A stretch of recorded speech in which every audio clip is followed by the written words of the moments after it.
Ils ont ri quand tu as acheté ce bateau cassé. Le responsable du quai a aboyé pour que tout le monde l'entende. Un père célibataire avec une épave rouillée. Et après, une couronne. Les rires ont résonné sur les rails polis. Une femme en blazer blanc. Maris Ashbourne, présidente du conseil d'administration de la Marina, observait la scène comme si elle était la propriétaire de la marée. Il bloque les membres payants, a-t-elle dit. Déplacez-le. Le père célibataire n'a pas discuté. Il a plié le reçu, a regardé fixement la salle condamnée et a commencé à détacher les amarres comme si le bruit n'était pas réel. Au fait, d'où regardez-vous? Dites-le-moi dans les commentaires ci-dessous. Car derrière les blagues se cachait quelque chose de plus laid, un loyer qu'il ne pouvait pas payer, un enfant qui croyait encore et un littoral qui se moquait du statut social. Ils ne savaient pas que dans quelques semaines, les gardes-côtes viendraient me frapper à la porte, le demandant par son nom et non pour son salaire. Les moqueries s'intensifiaient. Marie appela la sécurité et 2 hommes intervinrent, non pas pour l'aider, mais pour lui rappeler qu'il n'était pas à sa place. Les téléphones se levèrent, immortalisant son pire jour comme un spectacle. Il ne leur donna rien.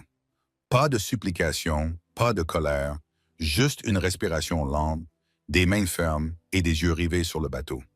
La revanche n'était pas encore là, mais elle allait venir.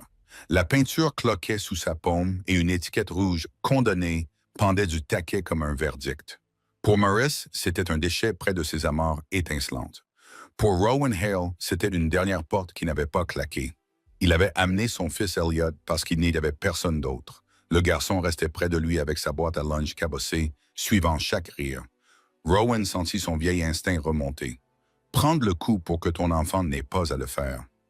Quelqu'un marmonna. J'espère que ça flottera plus longtemps que son plan de garde. Rowan se déplaça, plaçant son corps entre les voies et le garçon. « Hé, dit-il doucement, regarde-moi. Tout va bien. » Il n'allait pas bien. La vie de loyer était pliée dans sa poche. Le réfrigérateur à la maison était à moitié vide. Le travail de médecin était rémunéré en heures, pas en pitié. Mais la panique se propageait rapidement.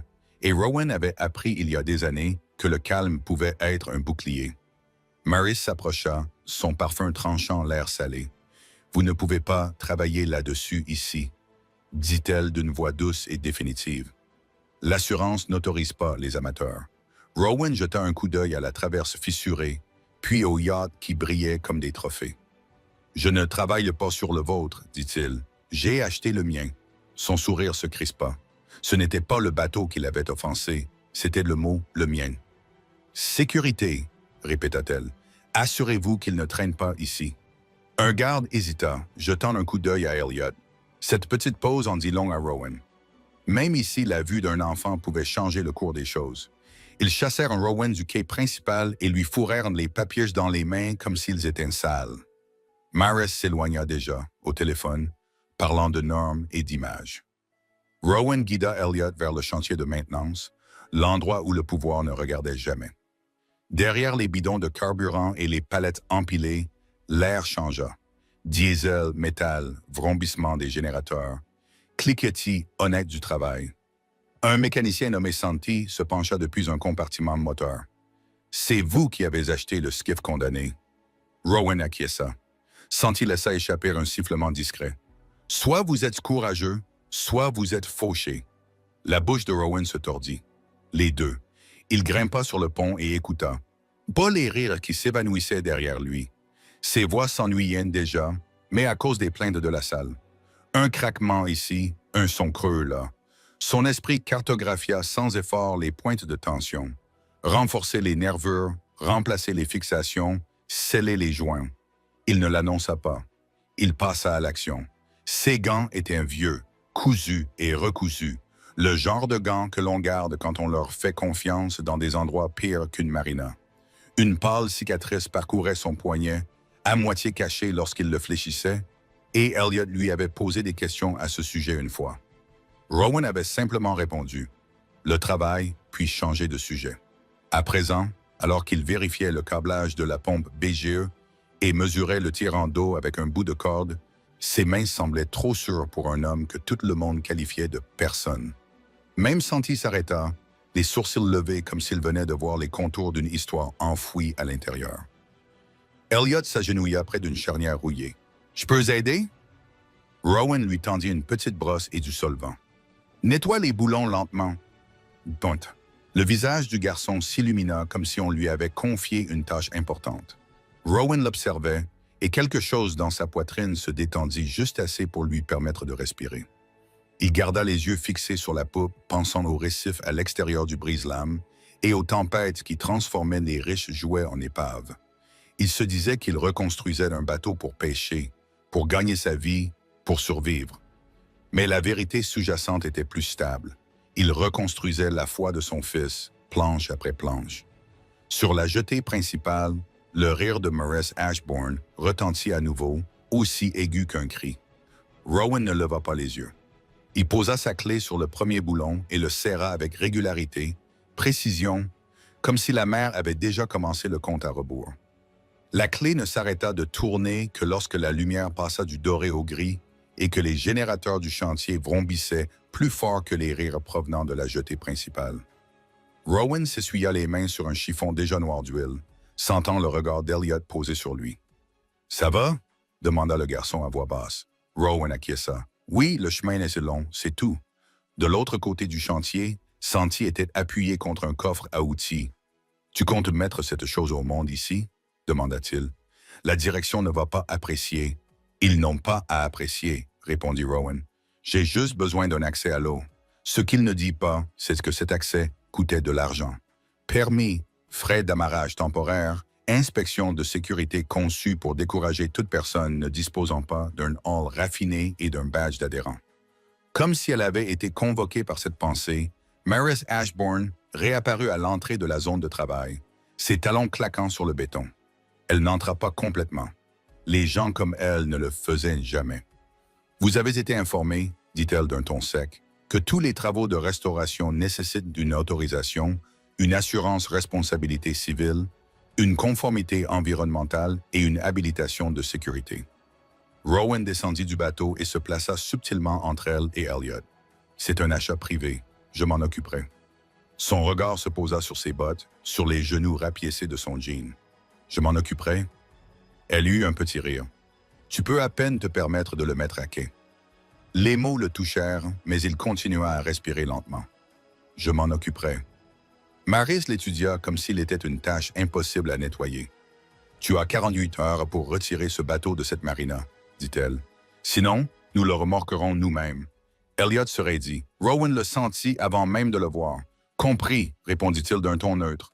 Elle se retourna, satisfaite, et se mit déjà à composer un numéro. Le message était clair. Le pouvoir n'avait pas besoin de crier pour s'imposer. Le silence s'installa après son départ. Santi secoua la tête. « Elle sérieuse, je sais. Tu as un autre endroit où l'emmener. » Rowan jeta un coup d'œil aux brise-lames au-delà des cales. La vieille rampe municipale à l'autre bout du port était à peine entretenue. Des débris flottaient à la surface de l'eau que les yachts de luxe évitaient.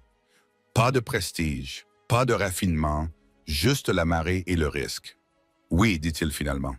J'ai un endroit. » Ils travaillèrent plus vite après cela. Rowan arracha les planches pourries avec une efficacité contrôlée.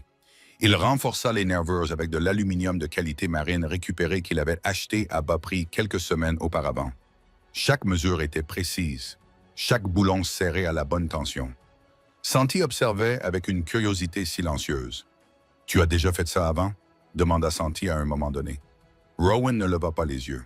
Quelque chose comme ça. La sous-estimation flottait dans l'air. À mesure que la soirée avançait, les sirènes de la patrouille portuaire retentissaient faiblement au loin. Contrôle routier de routine, rien d'urgent. Mais Rowan pencha instinctivement la tête, calculant la direction du vent, le courant, le léger changement de pression. « Tu entends ça? » demanda Santi. « Oui, une tempête approche. » Rowan acquiesça d'un signe de tête. Il avait vu les modèles de prévision. Il avait constaté la baisse de pression plusieurs heures avant la diffusion du bulletin public. Elliot essuya la sueur de son front. « Papa, pourquoi ajoutons-nous un renfort supplémentaire à la proue? » Rowan marqua une pause, réfléchissant à ce qu'il allait dire. « Parce que les eaux peu profondes sont trompeuses, » répondit-il. « Elles semblent calmes, mais cachent des dangers. » Le garçon enregistra cette information et la rangea dans un coin de son esprit. À minuit, Ils avaient déplacé le bateau vers la rampe municipale. Ce n'était pas très glamour, avec son béton fissuré et ses lampes au sodium vacillantes. Mais personne ne se souciait de ce que vous possédiez. Alors que Rowan attachait les amarres, son téléphone vibra. Numéro inconnu. Il l'ignora. Il vibra à nouveau. Il s'écarta et répondit. « Oui. » Une voix sèche lui répondit. « Monsieur Hale, ici le service de conformité de la marina. Vous êtes en infraction avec l'article. » Il raccrocha sans répondre. Santi cligna des yeux, audacieux. Rowan remit le téléphone dans sa poche. Inutile de discuter. Il s'accroupit près d'Elliot. « Écoute, demain, ça risque d'être bruyant. Les gens n'aiment pas qu'on leur dise non. » Elliot regarda les lumières lointaines de la marina de luxe. « Allons-nous perdre le bateau? » Rowan soutint le regard de son fils. « Pas si je peux l'empêcher. La voilà de nouveau. » Cette certitude calme qui ne correspondait pas à son compte en banque. Il vérifia une fois de plus les conduites de carburant, régla la pompe de ballast, installa un système manuel secondaire, auquel la plupart des propriétaires de bateaux occasionnels ne penseraient même pas. « Pourquoi deux systèmes? » demanda Elliot. « Parce que quand l'un tombe en panne, » répondit Rowan calmement, « on n'a pas de deuxième chance. » Le vent se leva au-dessus de l'eau, plus froid désormais. Des crêtes blanches scintillaient au-delà du brise-lames. De l'autre côté du port, la musique du salon privé de la marina flottait faiblement dans l'obscurité. Des rires, des verres qui tintent, un monde isolé des marées. Rowan fixa le dernier loquet et recula pour examiner le bateau. Il n'avait plus l'air condamné. Il semblait intentionnel. Et quelque part au-delà de l'horizon, la pression montait. Avant d'aller plus loin, abonnez-vous à la cloche, car il ne s'agit pas seulement d'un bateau.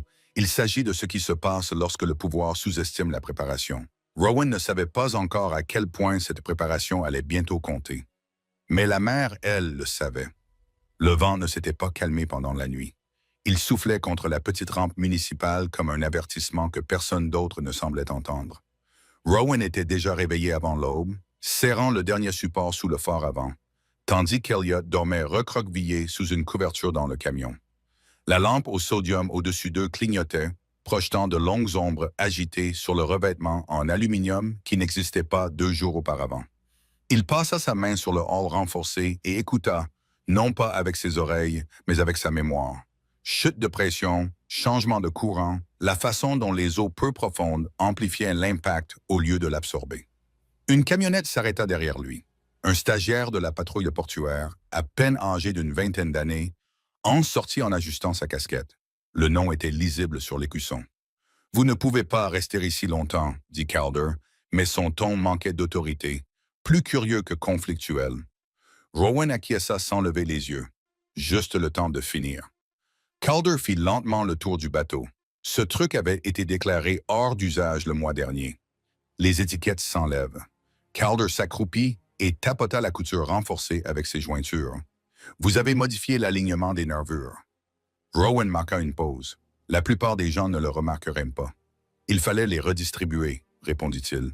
Calder se tenait debout et l'étudiait maintenant, lui. Plutôt que le bateau. « Tu es mécanicien naval? C'est tout? » La mâchoire de Rowan bougea légèrement. « Ça suffit. » Le stagiaire laissa tomber, mais quelque chose avait changé dans l'air. Une reconnaissance sans compréhension. Calder retourna à son camion, mais ne partit pas tout de suite. Il regarda Rowan recalibrer l'admission du BGE pour qu'elle soit plus haute que la position standard. Ce n'était pas du travail d'amateur. Elliot remua en se frottant les yeux. « C'est pire aujourd'hui? » Rowan regarda l'horizon. Des nuages bas se déplaçaient rapidement. Des crêtes blanches se rapprochaient de l'entrée du port. « Les tempêtes sont plus précoces que prévu, » dit-il. Calder s'appuya contre sa portière. Les panneaux de la marina affichaient toujours leur aperçu de la Riata pour cet après-midi. Ashbourne n'annule pas à cause du temps. Rowan faillit sourire à cette remarque. « Faillit. L'eau n'annule pour personne, » répondit-il. En fin de matinée, l'ambiance du port avait changé. Les bateaux de luxe restaient à quai, mais les équipages s'affairaient discrètement, vérifiant les amarres, faisant le plein de carburant, ajustant les défenses. Rowan remarqua des raccourcis. Un yacht faisait le plein trop près du large. Un autre ignorait les angles du vent latéral lors de l'amarrage. L'argent achetait des bateaux. Il n'achetait pas l'instinct. Elliot désigna les principaux postes d'amarrage de la marina. Pourquoi ne sont-ils pas inquiets? Parce qu'ils pensent que les grands bateaux sont synonymes de sécurité, répondit Rowan. Et ce n'est pas le cas. Rowan croisa le regard de son fils. La taille ne l'emporte pas sur la physique. Le vent se leva à nouveau, plus fort cette fois, projetant des embruns sur le quai municipal. Rowan fixa une amarre supplémentaire et vérifia sa pompe secondaire. Calder revint, marchant plus vite maintenant. Le service météorologique venait de renforcer l'alerte. Le regard de Rowan se fit plus intense. Quoi? Alerte de tempête côtière, risque d'impact sur le brise-lames. C'était bien cela, il s'y attendait. De l'autre côté du port, les bannières publicitaires claquaient violemment dans le vent. La musique s'est arrêtée en plein milieu, les membres d'équipage couraient sur les ponts polis, puis vint le premier vrai bruit. Ce n'était pas le tonnerre. C'était un impact, un craquement sourd provenant de l'autre côté du brise-lames.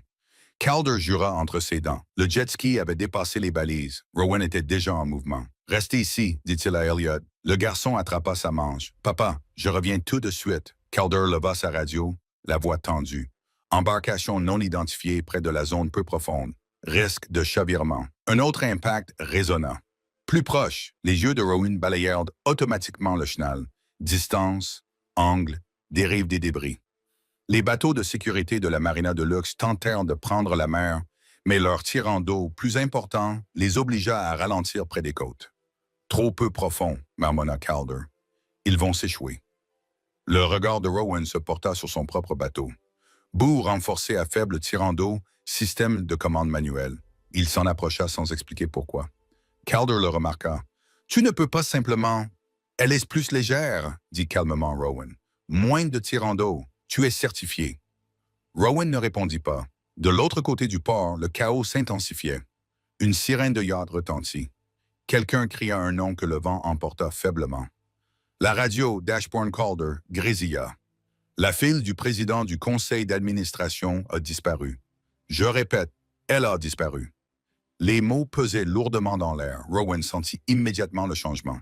Il ne s'agissait plus de permis. Calder déglutit. Les gardes-côtes sont en route, mais ils sont à 10 minutes. Rowan était déjà en train de détacher les amarres.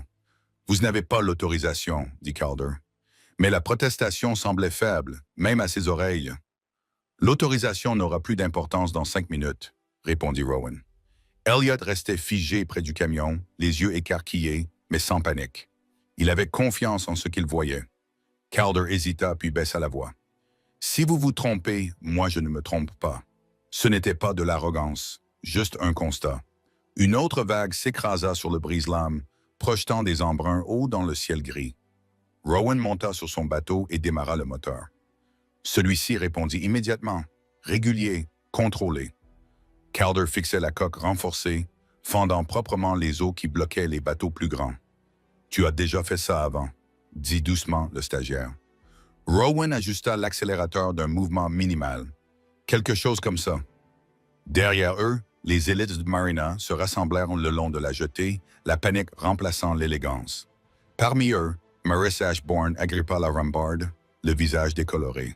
Pour la première fois depuis qu'elle s'était moquée de lui, elle ne le regardait pas de haut. Elle le regardait, et la mer continuait de monter. Le moteur fendait les vagues avec un grondement grave et régulier, tandis que Rowan se dirigeait vers le brise-lames. Des embruns lui fouettaient le visage par rafales, froid et vivifiant, mais il ne lâcha pas la rambarde. Derrière lui, la rampe municipale se réduisait à une tache grise floue, tandis que les quais polis de la marina se dissolvaient dans le chaos. La voix de Calder crépitait dans la radio portable qu'il avait tendue à Rowan à la dernière seconde. Les gardes-côtes sont à 3 minutes. Le champ de débris s'étend. Rupture du brise-lames confirmée. Rowan ne répondit pas. Il n'en avait pas besoin. Il ajusta son cap par instinct, sans se fier à sa vue. Il interprétait la texture de l'eau plutôt que sa couleur. La zone peu profonde près du rivage bouillonnait différemment. Les vagues se repliaient vers l'intérieur, là où des rochers submergés se cachaient juste sous la surface. Des bateaux de sauvetage de luxe avaient tenté de s'approcher.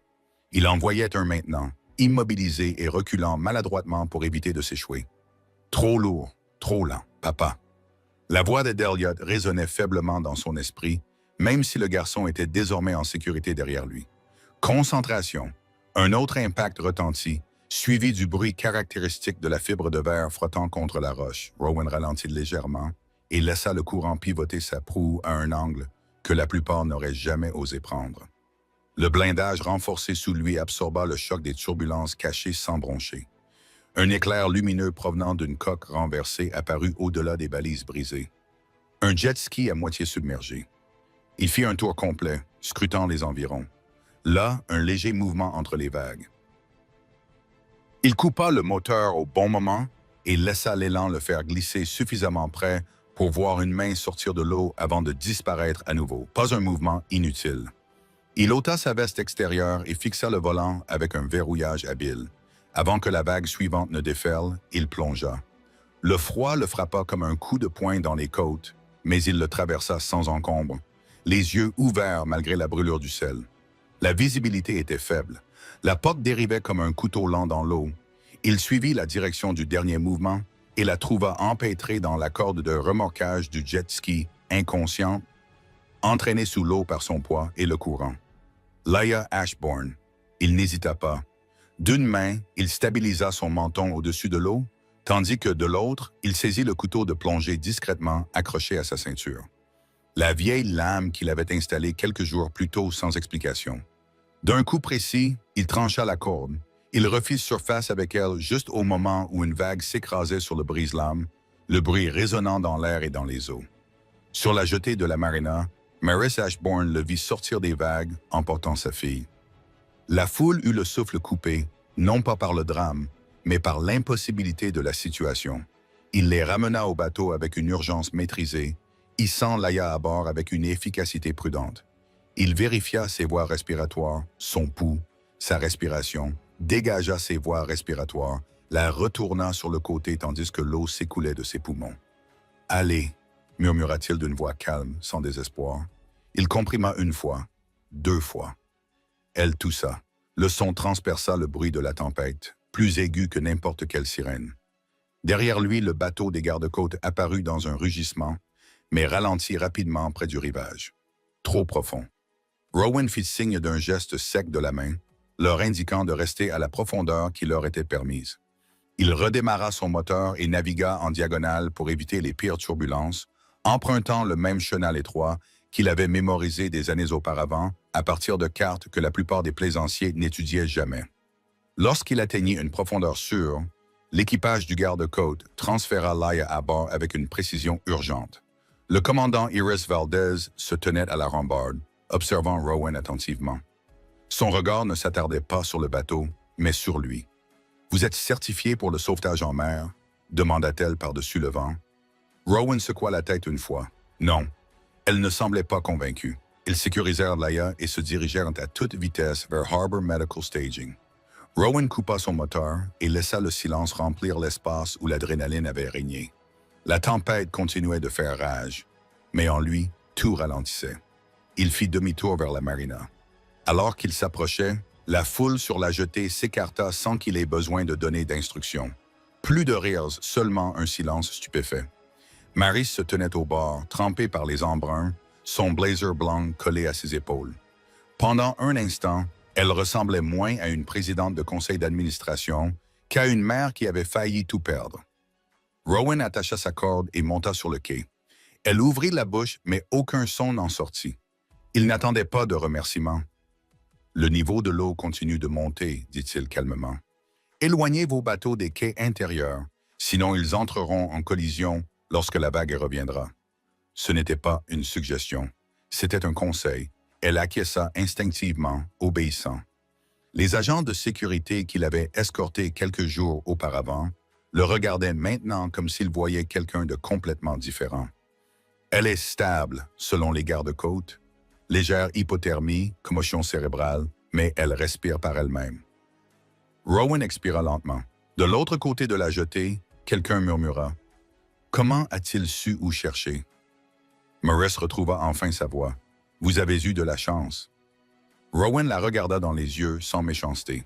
« Non, dit-il doucement, préparé. » Le mot eut plus de poids qu'une accusation. Le vent soufflait entre eux, transportant l'odeur de la saumure et autre chose. Un changement. Pour la première fois depuis son arrivée dans ce port, le pouvoir ne le regardait pas de haut. Il essayait de le comprendre. Et quelque part, derrière le choc qui s'installait sur la marina, une tempête d'un autre genre commençait à se former. La tempête n'en avait pas fini avec le port. Rowan était encore en train d'enrouler sa ligne lorsqu'un autre cri retentit sur la jetée. Un bateau de croisière de 12 mètres s'était détaché de son amarrage intérieur. Serge le projeta latéralement contre deux hangars voisins. La fibre de verre craqua comme des coupes de feu. Les cordages, attachez les cordages. Quelqu'un cria, la panique remplaçant complètement l'élégance. Maris tournait en rond, donnant des ordres que personne ne semblait capable d'exécuter assez rapidement. Ses talons glissaient sur le bois trempé. L'image de contrôle qu'elle arborait comme une armure se dissolvait à chaque minute qui passait. Rowan n'hésita pas. Il agit. Déplacez votre poids vers tribord. Il aboya à l'équipage qui luttait contre la houle. Ne tirez pas contre elle. Inclinez-vous avec elle. Ils obéirent sans poser de questions. Il sauta sur le bord instable du quai et refit un nœud rapide et expérimenté à une amarre arrière qui dérivait, le verrouillant sous la tension. Une autre vague frappa, mais cette fois, le bateau tint bon. « Qui a mis les trosses si près du bord ?» marmonna-t-il entre ses dents, en secouant la tête. Maris l'entendit. « Pouvez-vous stabiliser les amarres extérieures ?» demanda-t-elle d'une voix cassée.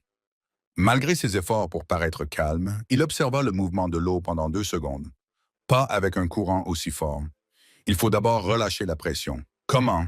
En desserrant les amarres avant qu'elles ne se rompent et n'entraînent les poteaux avec elles. Son silence lui indiqua qu'elle n'avait jamais envisagé cette possibilité. Il se remit en mouvement, donnant des instructions aux matelots qui, quelques heures auparavant, n'auraient pas osé le regarder dans les yeux. De l'autre côté de la marina, un autre bateau heurta son voisin. Le métal grinça, quelqu'un hurla. Rowan repéra automatiquement les dangers. Les conduites de carburant, les câbles électriques exposés, les batteries non sécurisées. « Coupez l'alimentation électrique du quai C !» cria-t-il à Calder, qui était réapparu, les yeux écarquillés. Calder se mit à courir. Le chaos s'intensifia. La richesse ne pouvait pas commander la marée ou le vent. Elle ne pouvait que réagir. Rowan grimpa sur un segment de quai qui tanguait et sécurisa 3 bateaux distincts en moins d'1 minute. Ses mouvements étaient fluides et efficaces. Même trempé et battu par les embruns, il ne gaspilla rien. Maris s'approcha cette fois-ci, ne restant pas à la limite de la zone de travail. « Comment sais-tu tout cela ?» demanda-t-elle, la voix dépourvue de supériorité. Il serra le dernier nœud avant de répondre. « On apprend quand on n'a pas de solution de secours. » Cette déclaration était plus lourde qu'une accusation. Un autre craquement retentit. L'une des bannières décoratives de la régate s'était détachée et s'était enroulée autour d'une hélice en rotation. Le moteur hurla en signe de protestation. Rowan jura doucement. « Arrêtez-le !» Les membres de l'équipage s'affolèrent. Pour la première fois, les gens le regardaient non pas comme une intrusion, mais comme un guide. Il les guida à travers des corrections rapides et décisives, redistribuant le poids, desserrant les cordages avant que la tension ne les rende mortels. Quelque part dans le flou du mouvement, quelqu'un dit « Il a sauvé la fille ». Une autre voix répondit « Et maintenant, il sauve la moitié de la marina ». Le changement de ton était indéniable. Avant d'aller plus loin, abonnez-vous avec la cloche activée, car il ne s'agit pas seulement d'un sauvetage. Il s'agit de ce qui se passe lorsque la préparation l'emporte sur les privilèges. Un camion de la garde côtière arriva sur le parking de la marina alors que le pire de la vague commençait à s'atténuer. Une commandante Valdez en sortit, examinant les dégâts d'un œil expert. Elle s'adressa directement à Rowan. « Vous avez navigué dans les choses comme si vous aviez mémorisé la carte, dit-elle. Ce n'était pas une question.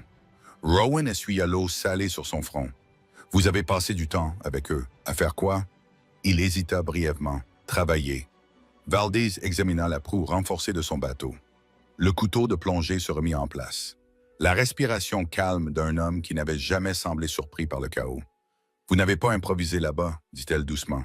« Non, Maris intervint. « Commandant, je vous assure que la marina coopérera pleinement avec... » Valdez leva doucement la main, la faisant taire sans lui manquer de respect.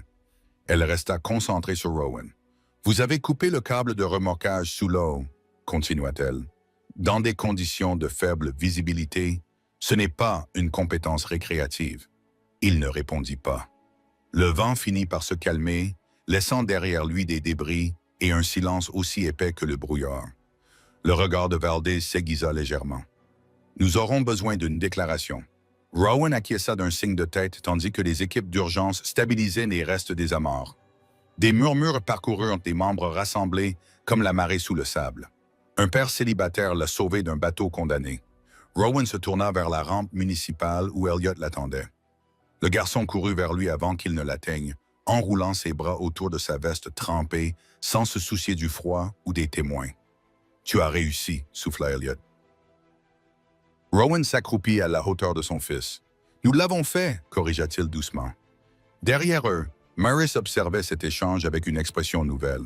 Ce n'était ni de la gratitude, ni encore de la reconnaissance, mais peut-être la première prise de conscience inconfortable que l'homme dont elle s'était moquée n'était pas celui qu'elle croyait. Alors que Rowan guidait Elliot vers le camion, le commandant Valdez passa un appel discret depuis le véhicule des gardes-côtes. « Oui », dit-elle au téléphone. « Vérifiez le nom de Rowan Hale. » Une pause, puis plus doucement. « C'est bien ce que je pensais. » Les nuages orageux s'éclaircirent au-dessus de leur tête, mais la tension persistait dans l'air du port, car la mer avait révélé plus que la faiblesse des amarres. Elle avait révélé la vérité, et une fois révélée, la vérité ne s'enfonce pas silencieusement. La vérité n'attendait pas que le temps se calme. Rowan venait d'envelopper Elliot dans une couverture à l'intérieur du camion lorsque le commandant Valdez s'approcha à nouveau, tablette à la main, l'eau de pluie ruisselant encore du bord de sa casquette. « Rowan, bonjour », dit-elle d'une voix calme, pas forte mais suffisamment forte pour que Mars, qui se tenait à quelques mètres, puisse l'entendre. Ancienne plongeuse de sauvetage dans la marine. Ingénieure en structure maritime. 2 citations pour des opérations de sauvetage en eau peu profonde. Ces mots eurent plus d'impact que la tempête. Elliot leva les yeux vers son père, les yeux écarquillés, mais sans confusion, plutôt comme si les pièces du puzzle s'assemblaient. Rowan expira lentement. C'était il y a longtemps. Valdez pencha légèrement la tête. Les compétences ne s'oublient pas. Derrière eux, la foule de la marina se tut. Les conversations s'interrompirent en plein milieu d'une phrase. Même le cliquetis des gréements semblait s'être tu. Mars s'avança, son blazer encore trempé. « Est-ce exact ?» demanda-t-elle, bien que la réponse se trouvait déjà dans l'attitude de Valdez. « Oui », répondit Valdez. « Et s'il n'avait pas reconnu le schéma de déplacement de char, votre fil serait toujours là-bas. Ce n'était pas cruel, c'était un fait. » Rowan changea de position, mal à l'aise face à l'attention dont il faisait l'objet. « Elle est stable, » dit-il doucement. « C'est ce qui compte. » Valdez l'observa longuement. « Nous allons rédiger une lettre de félicitations officielle.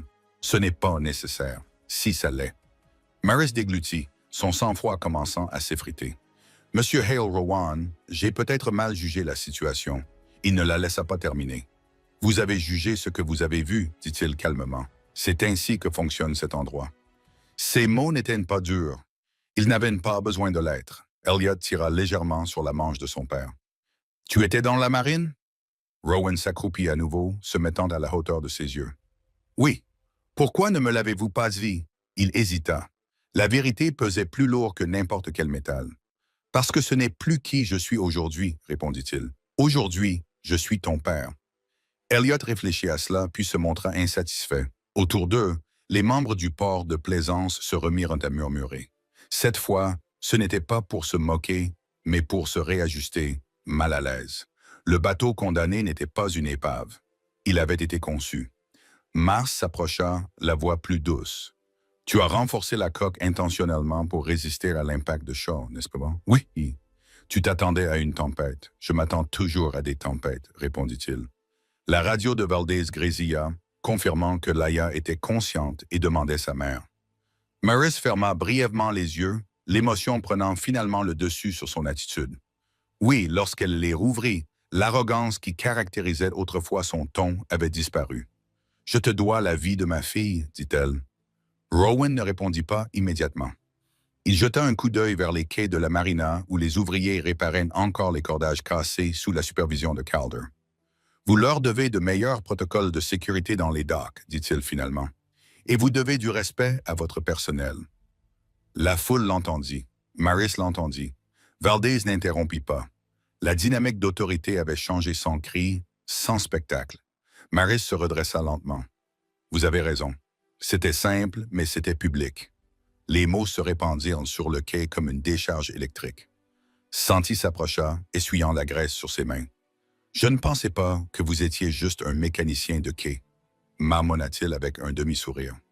Rowan lui rendit un léger sourire. « Je le suis. » Cette affirmation n'était pas un déni, c'était une revendication.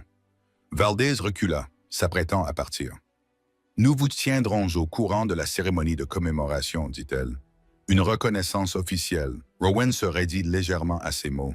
« Je préférerais ne pas en faire un spectacle. Ce choix ne t'appartient plus entièrement, répondit-elle doucement. Alors que les véhicules des gardes-côtes commençaient à partir, les membres du conseil d'administration de la marina se rassemblèrent autour de Maris, chuchotant avec insistance. En termes de responsabilité, de dommages structurels, d'image publique. Pour une fois, elle ne menait pas la conversation, elle écoutait. Rowan rangea les outils dans le coffre du camion. Ses mouvements étaient réguliers, sans précipitation. Elliot l'aida sans qu'il le lui demande. « Est-ce qu'ils vont arrêter de rire maintenant ?» demanda le garçon à voix basse. Rowan ferma le haillon. « Peut-être. Et s'ils ne le font pas, dit-il en regardant son fils dans les yeux. Alors cela n'a pas d'importance. » De l'autre côté du parking, Maris s'éloigna du groupe du conseil et marcha vers lui une dernière fois avant qu'il ne puisse partir. « La rampe municipale n'est pas sûre à long terme, dit-elle prudemment. Vous pouvez accoster temporairement au poste 12, sans frais. » Rowan réfléchit à l'offre. « Ce n'est pas de la charité. »« Correction. Je paierai le tarif normal, dit-il, quand je le pourrai. » Elle pinça les lèvres, mais acquiesça. C'était juste. Ce n'était pas du pardon. Ce n'était pas de l'amitié. C'était un ajustement. Alors que Rowan s'éloignait, la marina derrière lui semblait différente. Pas dans sa structure, mais dans sa perception. Le bruit courait, non pas sur l'humiliation, mais sur la compétence, sur un homme aux gants tachés d'huile qui avait navigué là où les salles cendrées n'avaient pas pu le faire. À l'intérieur du camion, Elliot regardait pensivement Léo. « Papa, quand je serai grand, je pourrais apprendre à lire la mer comme ça? » Rowan lui jeta un coup d'œil, quelque chose réchauffant la fatigue dans sa poitrine. « Oui, dit-il doucement, je t'apprendrai. » Derrière eux, Maris Ashbourne se tenait au bord de la jetée, regardant le camion disparaître sur la route côtière. Pour la première fois, elle ne calculait pas les marges bénéficiaires ou les larmes des membres. Elle réévaluait les gens, et ce changement aurait plus d'importance que la tempête. Les feux arrière du camion disparurent de l'entrée de la marina, mais les remous qu'il avait laissés derrière lui persistèrent. Lorsque Rowan arriva à la petite maison de location près du rivage, un mot avait déjà commencé à circuler dans les discussions de groupe du port et les fils de discussion privés des membres. Pas de ragots cette fois-ci. Des clips vidéo, des images granuleuses de lui plongeant dans les vagues, des captures d'écran de la confirmation des gardes-côtes, une image fixe de Maris Ashbourne debout, sans voix sur sa propre jetée. À l'intérieur de la maison, le monde semblait plus petit, plus calme. Elliot s'effondra sur le canapé, épuisé, mais débordant de fierté. « Ils te regardaient tous, dit-il. » Rowan suspendit sa veste trempée près de la porte. Les tempêtes attirent les regards. Ce n'est pas ce que je voulais dire. Il marqua une pause, jetant un coup d'œil à son fils. L'expression du garçon n'était pas celle d'un admirateur. C'était de la compréhension. Rowan se rendit dans la cuisine et remplit 2 verres d'eau. Ses mains étaient à nouveau fermes, même si ses muscles vibraient encore sous l'effet de l'adrénaline. On frappa à la porte. Il se raidit légèrement lorsqu'il l'ouvrit et vit Calder debout, sa casquette à la main. « Désolé de débarquer comme ça, dit le stagiaire, mais je devais m'assurer que vous alliez bien. »« Tout va bien, répondit Rowan. Calder hésita. « Le conseil se réunit demain matin. Session d'urgence, contrôle des dégâts. » Rowan s'appuya contre le cadre de la porte. C'est leur travail. Maurice a demandé un audit de sécurité complet, une révision structurelle, doc des propositions de refonte. Les yeux de Calder reflétaient quelque chose qui s'apparentait à de l'admiration. « Elle a utilisé votre terminologie. » Rowan expira par le nez. « Bien. » Calder se déplaça maladroitement. « Vous pourriez les conseiller, ils vous écouteraient maintenant. » Il secoua la tête. « J'ai du travail. C'était vrai à plus d'un titre. » Calder acquiesça lentement. « Pour ce que ça vaut, vous avez changé leur façon de voir cet endroit. » Rowan ne répondit pas. Après le départ de la stagiaire, Elliot s'approcha discrètement. « Vous êtes en colère contre elle? » Rowan pensa à Maurice, trempé et secoué, debout sur le quai, à la différence entre l'arrogance et la peur. « Non, dit-il finalement, je ne suis pas en colère. »« Alors quoi? Je fais attention. » Le lendemain matin, la marina avait changé d'aspect. Elle n'était pas encore réparée, mais elle semblait plus humble. Rowan revint tôt pour vérifier son bateau au poste 12, l'amarrage temporaire que Maurice lui avait proposé. Les membres d'équipage lui faisaient maintenant des signes de tête, certains lui adressaient même des remerciements discrets. Il leur répondit par de petits signes de tête. Le bateau était amarré solidement au quai, le bout renforcé captant les premiers rayons du soleil. Il n'avait plus l'air condamné, il semblait délibéré. Santi s'approcha, une tasse de café à la main. « Tu as vu les nouvelles? » Rowan fronça légèrement les sourcils. « Quelles nouvelles? La chaîne locale a repris l'info. Un médecin sauve la fille d'un promoteur immobilier. » Il grimaça en entendant cette formulation. Santi sourit. Ils ne savent pas tout. Rowan monta à bord pour revérifier la pompe de vidange. Ils n'ont pas besoin de savoir. De l'autre côté de la marina, une berline noire s'arrêta. Maurice en sortit. Elle n'était pas vêtue de blanc cette fois-ci, mais d'une veste bleu marine, les cheveux tirés en arrière, sans escorte. Elle marcha droit vers lui. Les conversations s'atténuèrent à son passage. « Rowan, dit-elle une fois arrivé à quai. » Il descendit du pont. « Présidente, dit-il, elle ne le corrigea pas. J'ai examiné les rapports sur les dégâts, commença-t-elle. Vos instructions ont permis d'éviter au moins 3 défaillances structurelles. Il ne sembla pas surpris. J'avais tort, poursuivit-elle, à votre sujet, à propos de ce qui importe. Ces mots étaient mesurés, mais pas forcés. Il l'observa un instant, évaluant sa sincérité. Les tempêtes rétablissent l'équilibre, dit-il doucement. Parfois, c'est utile. Un sourire faible, presque sans humour, effleura ses lèvres. Le conseil d'administration souhaite organiser une cérémonie de reconnaissance publique. Je n'ai pas besoin d'applaudissements. Il ne s'agit pas d'applaudissements, répondit-elle. Il s'agit de correction. Il réfléchit à cela. Autour d'eux, Doc Hands travaillait avec une énergie renouvelée, comme si quelque chose d'inexprimé avait basculé en leur faveur. Mars prit une inspiration. Je souhaite également mettre en œuvre des révisions obligatoires en matière de sécurité. J'aimerais avoir votre avis. Voilà. Pas de charité, pas de culpabilité, une invitation. Rowan regarda l'eau, pensant à la rapidité avec laquelle le statut pouvait basculer sous la pression. « Je vous ferai part de mes suggestions, dit-il. Pas de titre, acquiesça-t-elle. « D'accord. » Un silence s'installa entre eux, pas hostile mais rééquilibrant. « Vous avez sauvé ma fille, ajouta-t-elle plus doucement. « J'ai fait mon travail, répondit-il. Vous ne travaillez pas pour cette marina. » Il soutint son regard. « Je travaille pour ceux qui sont dans l'eau. » La simplicité de cette réponse sembla apaiser quelque chose en elle. Alors qu'elle se retournait pour partir, Elliot descendit le quai en courant, un petit kit d'outils à la main. « Papa, tu as oublié la clé. » Maurice s'arrêta, observant le père et le fils interagir avec une aisance sans filtre. « Le slip 12 vous convient, dit-elle doucement avant de s'éloigner.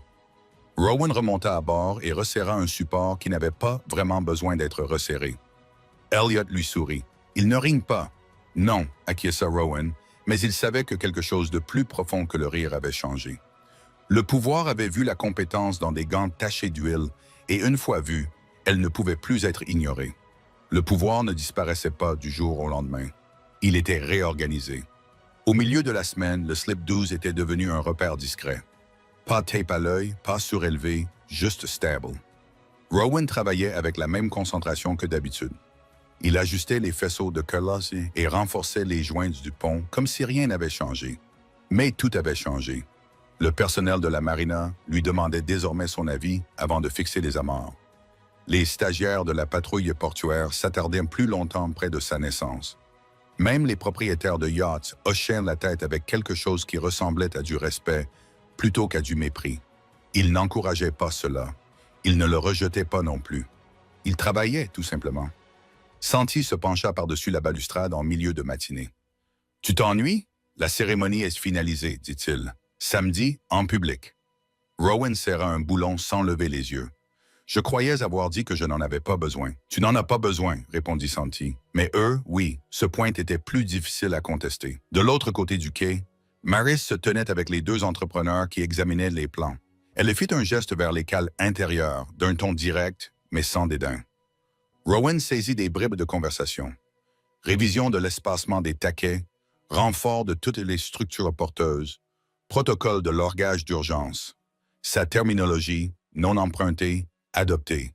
Elliot était assis en tailleur près de la proue, dessinant le bateau dans un petit carnet. « Tu vas porter un costume ?» demanda-t-il avec désinvolture. Rowan baissa les yeux vers sa chemise tachée de graisse. « Probablement pas. Tu devrais. »« Pourquoi? » »« Parce qu'ils s'y attendent. » Il marqua une pause, réfléchissant à la logique du garçon. « Avant d'aller plus loin, abonnez-vous avec la cloche activée. Parce que ce qui va arriver n'a rien à voir avec des applaudissements. Il s'agit de ce qui se passe lorsque l'invisible devient inévitable. » Le samedi arriva avec un ciel dégagé. La jetée était décorée différemment cette fois-ci. Pas avec des bannières de régate, mais avec un podium modeste et l'insigne des gardes-côtes. Les caméras des chaînes d'information locales étaient disséminées tout autour. Les membres se sont rassemblés, non pas pour se moquer, mais par anticipation. Rowan a failli ne pas venir. Il se tenait chez lui ce matin-là, tenant une chemise repassée qu'il portait rarement. Elliot se tenait à côté de lui, les mains dans les poches. « Tu n'aimes pas attirer l'attention, » dit le garçon. « Non, mais parfois, l'attention permet de régler les choses. » La simplicité de cette phrase eut plus d'impact que n'importe quel discours. Rowan expira et enfila la chemise. Lorsqu'ils arrivèrent à la marina, les conversations s'interrompirent, non pas de manière dramatique, mais respectueusement. Le slip doux se trouvait derrière eux, aussi silencieux que jamais. Le commandant Valdez se tenait près du podium, vêtu d'un uniforme impeccable. Maris attendait à ses côtés, le port droit, mais différente à présent, moins théâtrale, plus présente. Calder les repéra le premier et leur fit un petit signe de tête. La cérémonie commença sans spectaculaire. Valdez s'avança. La semaine dernière, alors que les conditions côtières étaient difficiles, un navire civil a effectué une manœuvre de sauvetage dans des eaux peu profondes encombrées de débris, dépassant les capacités d'intervention standard. Son regard se posa sur Rowan. Rowan Hale a fait preuve d'une précision conforme à une formation maritime avancée, ce qui a permis de sauver un mineur en état critique. Des murmures parcoururent la foule, non pas des commérages, mais des marques d'approbation. Valdez poursuivit. Il l'a fait sans hésitation, sans demander de compensation et sans se soucier de son statut. Le dernier mot résonna longuement. Maris s'avança ensuite. « J'ai jugé un homme sur son apparence, dit-elle simplement.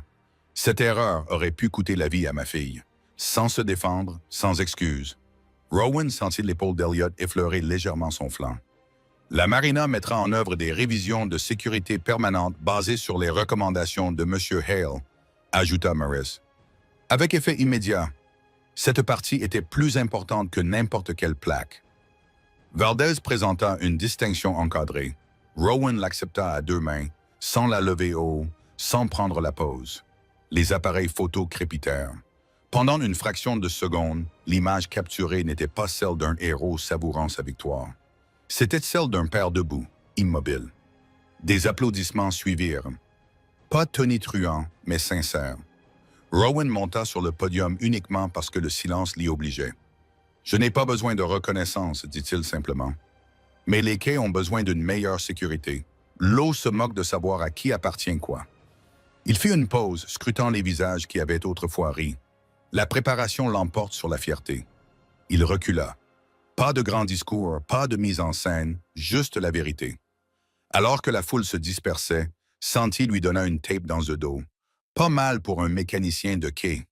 Rowan lui jeta un regard en coin. « Je le suis toujours. » Maris s'approcha une dernière fois après que les caméras eurent été rangées. « Le poste 12 est permanent, dit-elle doucement. Tarif standard sans exception. » Il acquiesça. « C'est juste. » Elle lui tendit la main. Cette fois, il la serra. Pas comme un geste de charité, mais comme entre égaux. Elliot tira sur sa manche une fois qu'ils furent à nouveau seuls. Ce n'était pas effrayant du tout. Rowan le regarda. Les tempêtes sont plus effrayantes. Ils retournèrent ensemble vers le bateau. La commémoration encadrée était glissée sous le bras d'Elliot comme un trésor fragile. Les dockers travaillaient avec plus de légèreté. Les stagiaires de la patrouille portuaire s'entraînaient à faire des nœuds avec plus de soin. Même les propriétaires de yachts vérifiaient leurs amarres 2 fois.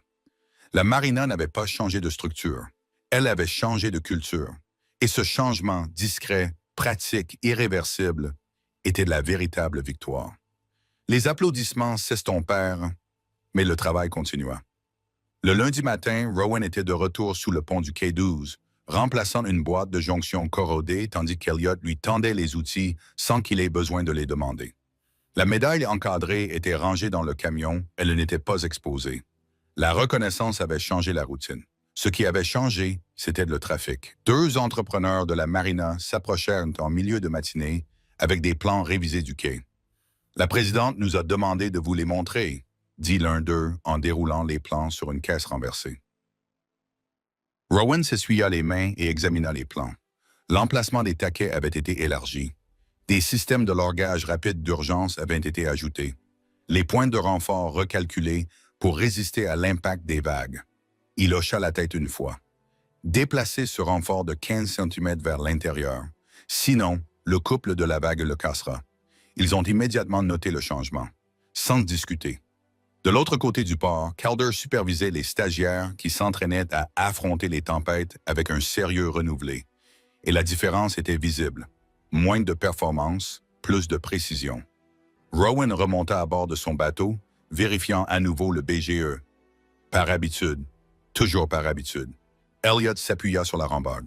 Pour l'instant, il t'écoute. Pourquoi pour l'instant? Rowan considéra que les gens écoutent mieux juste après avoir eu peur. Le garçon l'assimila silencieusement. Un SUV noir élégant arriva sur le parking vers midi. Pas pour une cérémonie cette fois, juste pour arriver. Marie sortit seule. Elle traversa le quai sans escorte, portant un dossier plutôt qu'un symbole d'autorité. « Tu as une minute ?» demanda-t-elle. Il descendit pour la rejoindre. « Bien sûr. » Elle ouvrit. Rowan s'essuya les mains et examina les plans. L'emplacement des taquets avait été élargi. Des systèmes de largage rapide d'urgence avaient été ajoutés. Les points de renfort recalculés pour résister à l'impact des vagues. Il hocha la tête une fois. Déplacez ce renfort de 15 cm vers l'intérieur. Sinon, le couple de la vague le cassera. Ils ont immédiatement noté le changement, sans discuter. De l'autre côté du port, Calder supervisait les stagiaires qui s'entraînaient à affronter les tempêtes avec un sérieux renouvelé. Et la différence était visible. Moins de performance, plus de précision. Rowan remonta à bord de son bateau, vérifiant à nouveau le BGE. Par habitude. Toujours par habitude. Elliot s'appuya sur la rambarde. Pour l'instant, il t'écoute. Pourquoi pour l'instant? Rowan considéra que les gens écoutent mieux juste après avoir eu peur. Le garçon l'assimila silencieusement. Un SUV noir élégant arriva sur le parking vers midi. Pas pour une cérémonie cette fois, juste pour arriver. Marie sortit seule. Elle traversa le quai sans escorte, portant un dossier plutôt qu'un symbole d'autorité. « Tu as une minute ?» demanda-t-elle. Il descendit pour la rejoindre. « Bien sûr. » Elle ouvrit le dossier révélant les révisions finales de la politique de la marina, les audits de sécurité obligatoires, la certification de préparation aux tempêtes requises, la collaboration avec les gardes-côtes en cas d'urgence officialisée. « Ça passe ce soir, dit-elle.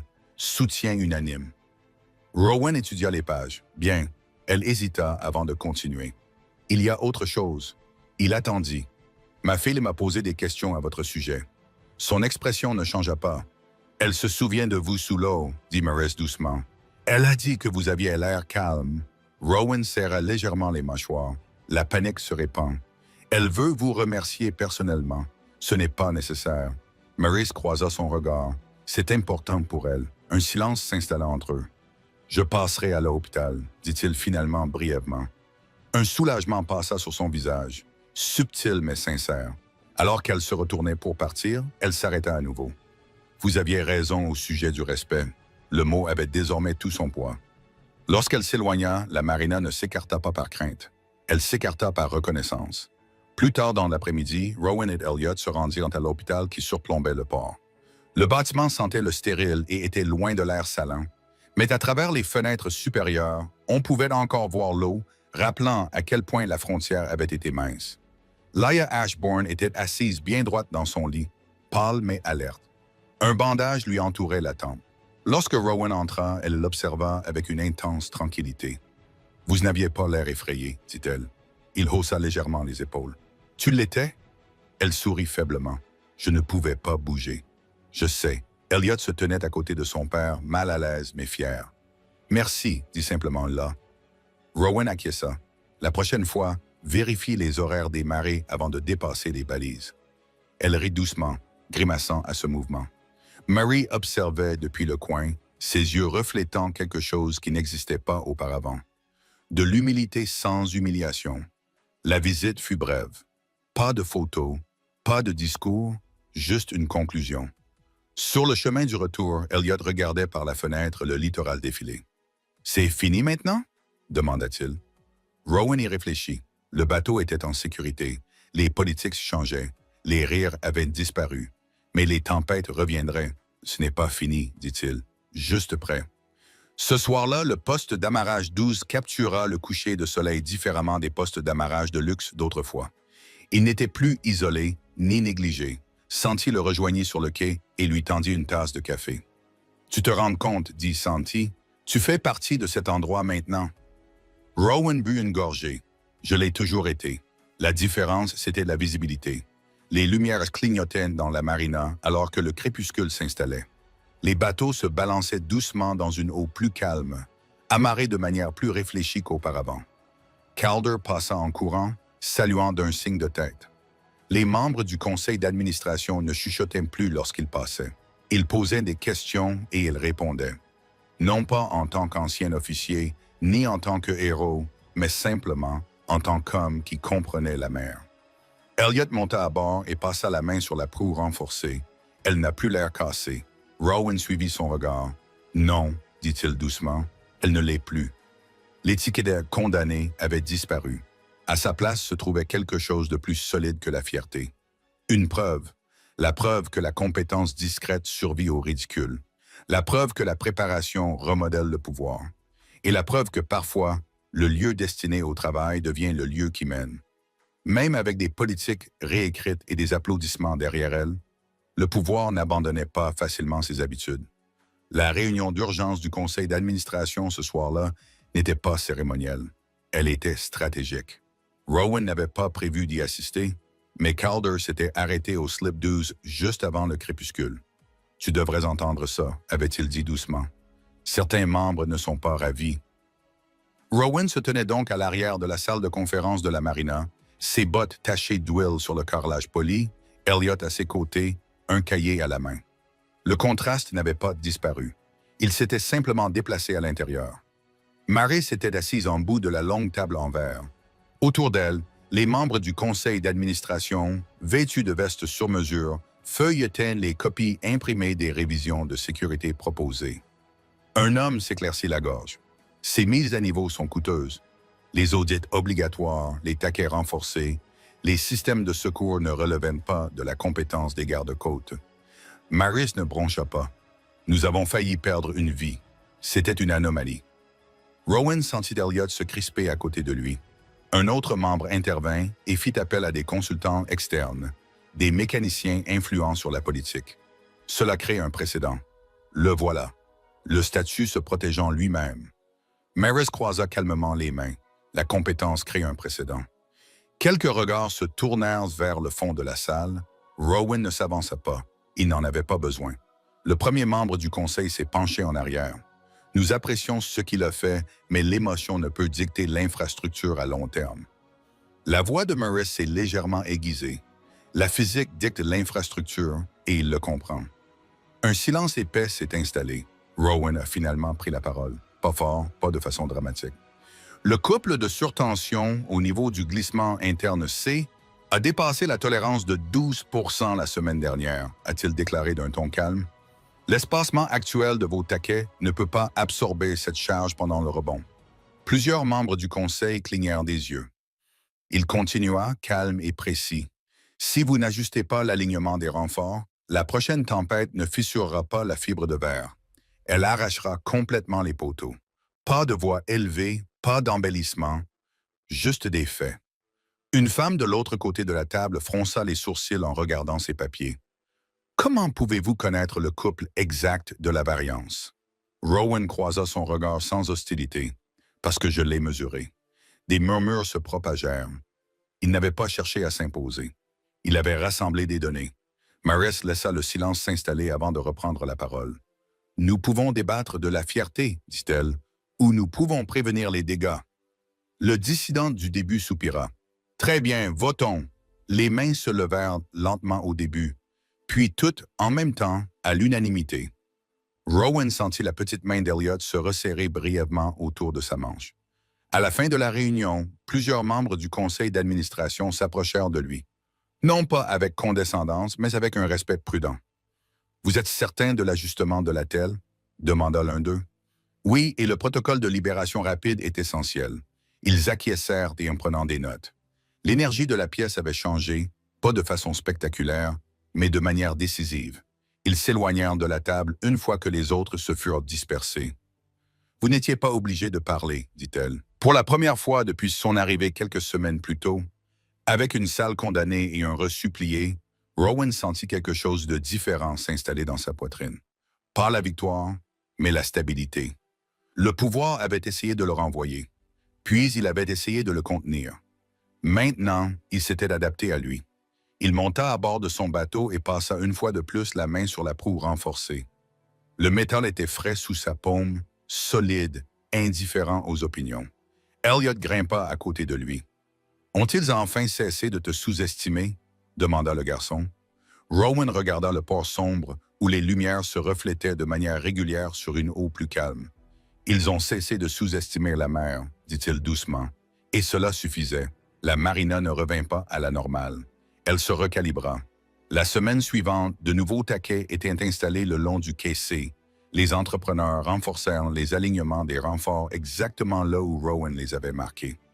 Des kits de dégagement rapide d'urgence arrivèrent dans des caisses scellées portant les numéros d'homologation de la garde côtière. Le slip 12 restait calme, mais n'était plus invisible. Rowan était en train de serrer un filtre à carburant lorsqu'un SUV familier de la garde côtière roula à nouveau dans le parking. Pas d'urgence, pas de gyrophare, délibéré. Elliot le remarqua le premier. Le commandant est de retour. Rowan s'essuya lentement les mains, observant le commandant Iris Valdez sortir cette fois-ci en grand uniforme. Cela signifiait quelque chose. Maris apparut quelques instants plus tard, se déplaçant rapidement, mais sans panique. La nouvelle se répandit rapidement le long du quai. Les dockers interrompirent leur travail. Les propriétaires de yachts s'approchèrent sans faire semblant de ne pas le faire. Valdez s'adressa directement à Rowan. « Monsieur Hale », commença-t-elle formellement, d'une voix suffisamment forte pour attirer l'attention. « Nous avons reçu l'autorisation finale du commandement du district. » Rowan croisa légèrement les bras. « L'autorisation pourquoi? Pour une reconnaissance publique au-delà de cette marina. » Des murmures se propagèrent comme le vent le long des quais. Valdez poursuivit. « Vos actions vous qualifient pour la médaille civile du courage maritime. C'est rare. » L'expression de Rowan ne changea pas. À l'intérieur, quelque chose se resserra. Ce n'était ni de la fierté, ni de la peur, mais un malaise face à l'ampleur de la chose. « Ce ne sera pas nécessaire, » dit-il calmement. Valdez soutint son regard. Ça l'est déjà. Marsh se tenait à côté d'elle sans parler, laissant simplement le moment se dérouler sans le revendiquer. Valdez se tourna légèrement vers la foule rassemblée. Pendant la tempête, M. Hale a effectué une extraction en eau peu profonde dans des conditions où notre navire principal ne pouvait pas naviguer en toute sécurité. Il a évalué les variations de marée, identifié les dangers sous-marins et sectionné les câbles sous l'eau avec une précision professionnelle. La clarté technique a dissipé tout doute persistant. Il l'a fait avant notre arrivée, ajouta-t-elle, ce qui signifie qu'il a agi sans garantie de renfort. Le poids de cette déclaration était lourd. Rowan bougea légèrement, conscient qu'Elliot se tenait à ses côtés, le regardant non pas avec admiration, mais avec une confiance inébranlable. Valdez tendit une deuxième citation encadrée, celle-ci portant l'insigne fédéral. Cette distinction sera versée aux archives du district.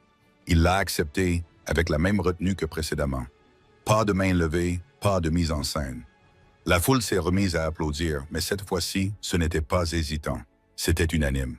Même les membres du conseil qui avaient contesté les projections de coûts quelques jours plus tôt se sont joints à l'applaudissement sans réserve.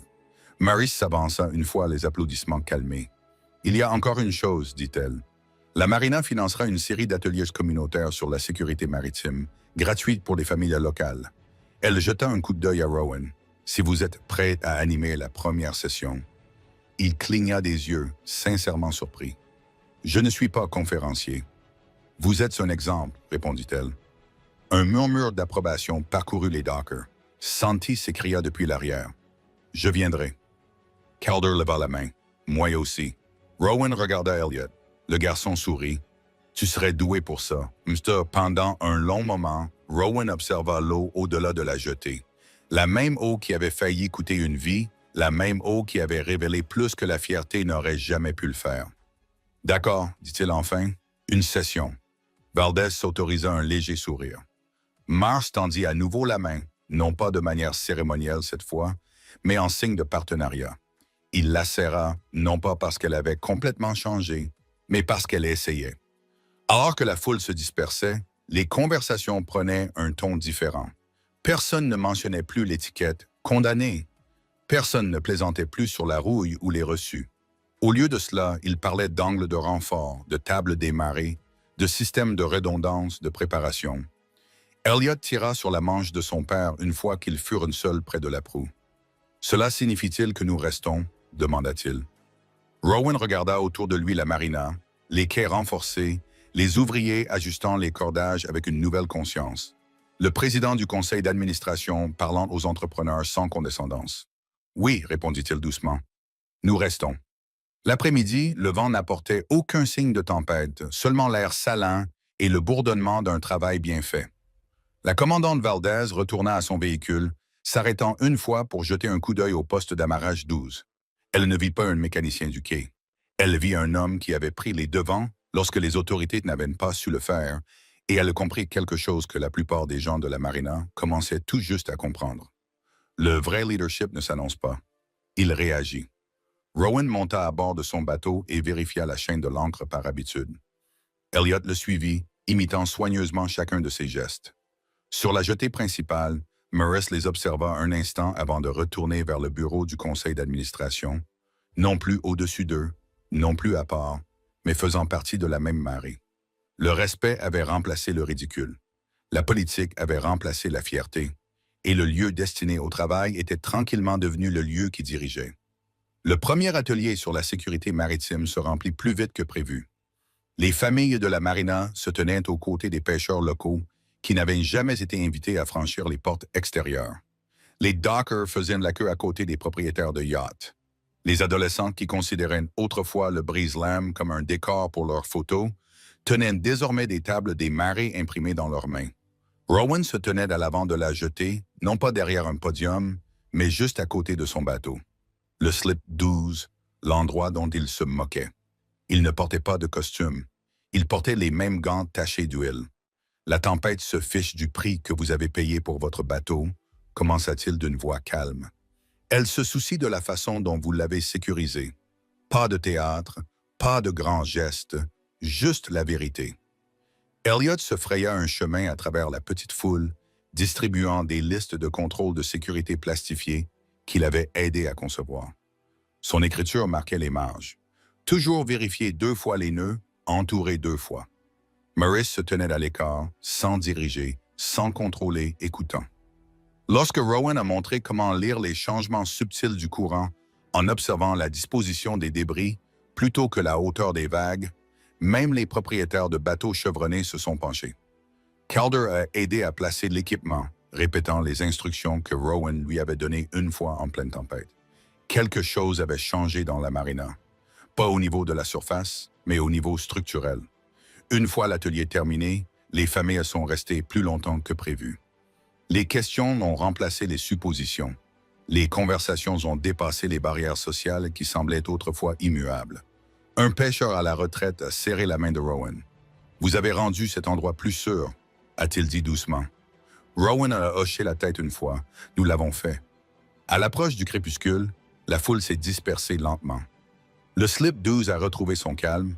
Elliot est monté à bord et s'est assis sur la proue renforcée, passant ses doigts sur le revêtement métallique. « Tu te souviens quand il l'appelait une épave ?» a-t-il demandé.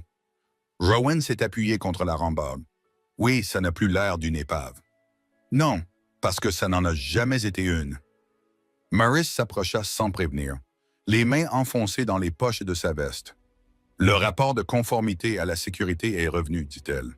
Les primes d'assurance ont baissé de 20%. » Rowan sourit légèrement. « La préparation paye. » Elle examina le bateau pendant un long moment. « Je suis contente que tu ne sois pas parti. » Il la regarda calmement. « Je n'avais pas l'intention de partir. » Un silence confortable s'installa entre eux. Pas tendu, pas théâtral, juste équilibré. Au-delà du port, l'eau se déplaçait à un rythme régulier contre le brise-lames qui avait autrefois failli tout emporter.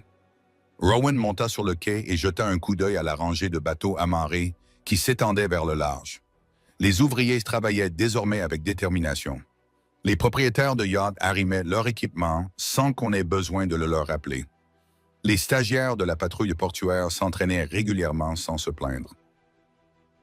La culture avait changé sans qu'il soit nécessaire de recourir à la force, juste à l'exemple. Elliot sauta à côté de lui.